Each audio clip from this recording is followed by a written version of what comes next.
Ito na yung kabuuan sa lote mga kapatid.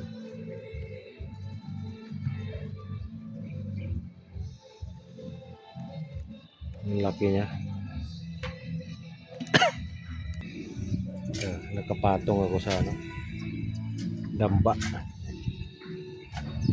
Dito ako sa gitna, sa dulo, sa banda. Ayan, nakabakod na yan dyan. Banda. Ito na lang dalawang block kung dito na pailan. Kaya nandoon.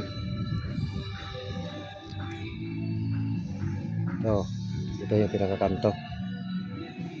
Punta naman doon.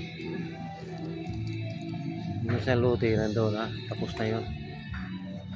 Tapos na yung pagpile ng block yun nandoon. Kaya nag-aabot lang yung mga kanto. Yan, may pintuan yun doon. Yan, pintuan yan dyan. Pagtawid mo sa isang lote.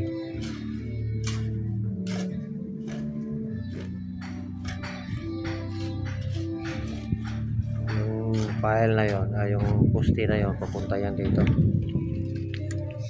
Ito. Tapos, dito sa tinayuan ko.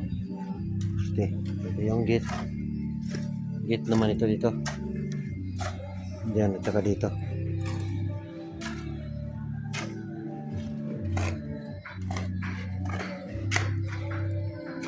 Maraming init mga kapopre. Parang hindi ka makahinga sa init. Alauna yung media na. Pukumpisa na naman kami ng trabaho. Yung may halo. Maghahakot pa kami ng halo block. Yung halo block. Kasi may halo block pa dyan na 100 yata ito lahat. Yan doon. Yan, may hinakot na doon. Kakalat na lang namin para malapit na lang pagkuha, pag-file. Dito mag-file. Punta ron. Gitna. Hanggang dito lang. Thank you for watching.